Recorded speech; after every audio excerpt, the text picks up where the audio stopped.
Fala aí, pessoal, tudo bem com vocês? Tô aqui depois de um tempo, né? Fazia bastante tempo aí que a gente não gravava uns vídeos. Bom, eu quero falar com você a respeito de um assunto que me toca ainda profundamente e de alguma maneira que esse assunto possa ajudar você ou ajudar alguém perto de você, se você achar que esse conteúdo tem valor. Então, no final aí você compartilha aí com outras pessoas aí nas suas redes sociais. Bom, talvez você conheça já, né, os livros do Augusto Cury. Eu vivi uma fase complicada na minha vida com relação à ansiedade, e isso, tipo, 12 anos atrás, mais ou menos, isso começou.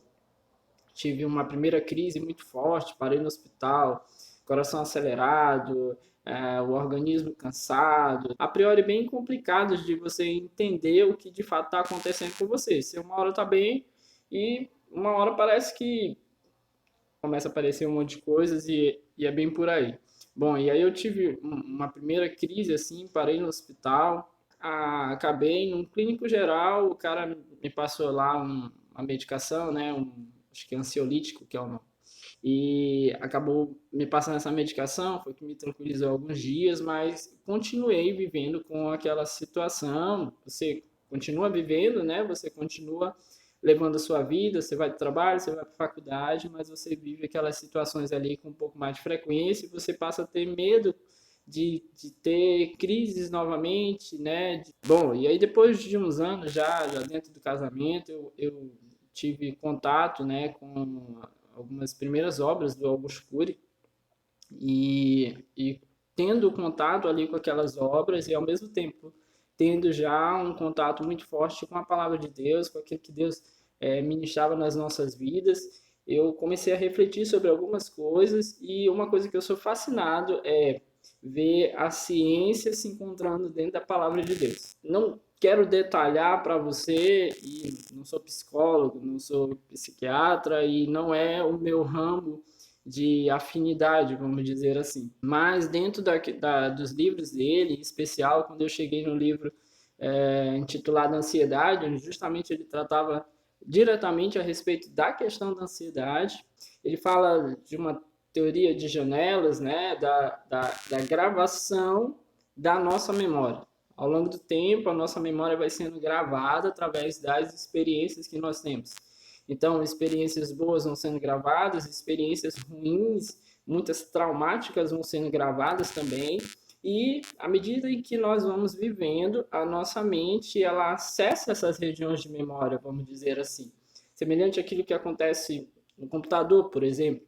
Né? A memória vai sendo gravada e quando você tem algo semelhante, o computador ele vai buscar, né, através do processamento, essas regiões de memória. É mais ou menos assim. Ó. E pensando a respeito disso, né, ele fala das janelas killer, né, janelas traumáticas que ficam ali gravadas e muitas vezes são mais facilmente acessadas. Então, por exemplo, você viveu um tempo ruim na sua vida, por um luto, por uma preocupação extrema, divórcio, ou alguma situação que aconteceu que de repente não é esperada, ou até era esperada, mas quando aconteceu foi de uma maneira traumática na sua vida. Isso acontece e fica gravado ali. Pensando sobre isso, eu lembrei da palavra de Deus e eu falei, cara, isso, a palavra fala sobre isso. E aí eu queria compartilhar isso com você hoje, que foi isso que transformou a minha vida e melhorou, sabe, de uma maneira extrema a minha qualidade de vida quando eu olhei isso dentro da palavra de Deus. Foi importante aquilo que eu li nos livros, claro, deu uma clareada e até me fez lembrar daquilo que estava dentro da palavra de Deus, mas eu tenho certeza absoluta, e já compartilhei isso com a igreja, foi a palavra de Deus que me transformou e que me salvou dessa situação e que tem me feito me fortalecer e me preparar melhor para as situações. Em Filipenses capítulo 4, estou com minha Bíblia aqui, Filipenses no capítulo 4, a partir do versículo 4, você deve conhecer esse texto e eu quero ler ele com você. Ele diz assim, o apóstolo Paulo diz assim, alegrem-se sempre no Senhor. Novamente direi, alegres. Filipenses ele fala muito sobre alegria, né? Então a necessidade de viver em alegria, um estado de alegria quando você conhece a Deus, quando você vive com Deus. Então é uma temática geral dentro da carta de Paulo aos Filipenses. Então ele fala que é necessário se alegrar sempre no Senhor, mas nós vivemos situações complicadas, claro, não podemos fugir delas, e o próprio apóstolo Paulo passou por diversas delas, e ainda assim ele poderia falar a respeito de alegria. E aí ele diz: seja a amabilidade de vocês conhecida por todos, perto está o Senhor. Ele fala da nossa vivência, né, de como nós nos posicionamos.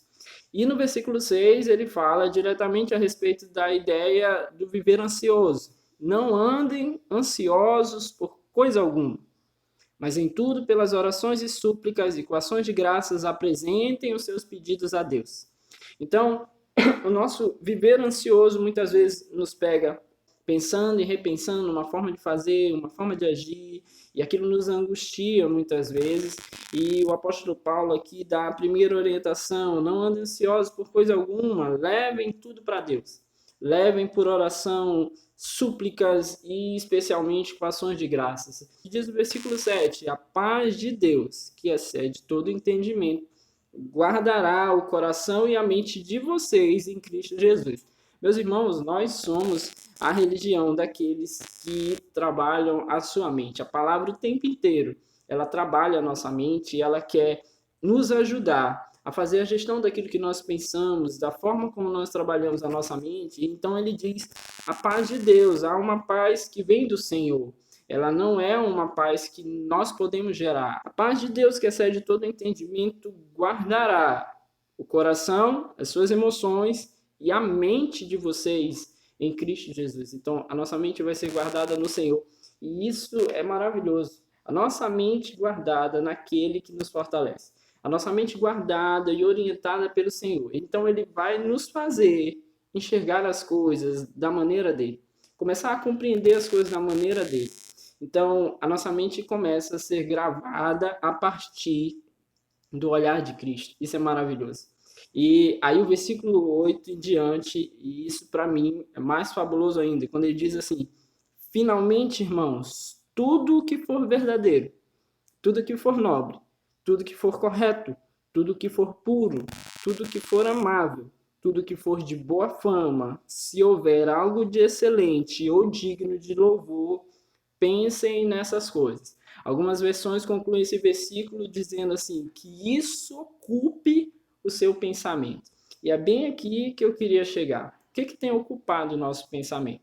Então, se nós não podemos escolher o que vai necessariamente ficar gravado na nossa mente, ou se nós não podemos determinar o que nós iremos acessar daquilo que ficou gravado na nossa mente, na nossa memória, nós precisamos mudar aquilo ao qual nós nos expomos. Nós precisamos mudar aquilo que chega, o que entra pelos nossos olhos, o que entra pelos nossos ouvidos. Então, o que tem ocupado a tua mente? Né? As situações às quais você tem se exposto. Então, a gente se expõe a relacionamentos inadequados, a gente se expõe a informação inadequada, TV. Uma das coisas que a gente praticamente aboliu na nossa família, aqui em casa, foi a questão de TV. Então, assim, eventualmente mesmo. Por quê? Porque a TV ela vai trazendo os assuntos. E ela vai dizendo para você aquilo que você tem que ver. Ela vai dizendo para você aquilo que você tem que pensar. Então, começa a selecionar aquilo que você pensa. Livros, leia bons livros que edificam, que fortalecem. O que você está vendo, cara? O que você está recebendo, né? O que você está se expondo, né?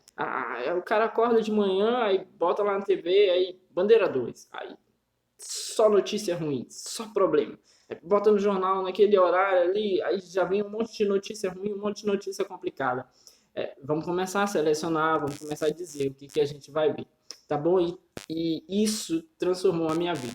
Quando eu comecei a gerenciar melhor aquilo que eu pensava, quando eu comecei a gerenciar aquilo que entrava na minha mente, as coisas começaram a mudar. E hoje, todas as vezes que eu vejo que a ansiedade ela tá querendo chegar, que aqueles sintomas de antigamente estão querendo surgir mais uma vez, eu já dou, dá uma parada aqui, vamos cortar a internet, vamos tirar o Facebook, vamos afastar um pouquinho algumas coisas que tem me afastado de Deus, e isso tem transformado a minha vida, tá bom? Fica a dica para você, que isso ajude você de alguma maneira, claro, isso não exclui a necessidade de você, se tiver em uma situação muito grave, de procurar os profissionais, psicólogo, psiquiatra, se for, mas a palavra de Deus é essencial e eu creio que esse aqui é o grande caminho para começar a mudar as coisas na tua vida, tá bom? Deus abençoe você e se isso abençoa a sua vida, compartilhe aí com outras pessoas para abençoar a vida delas também.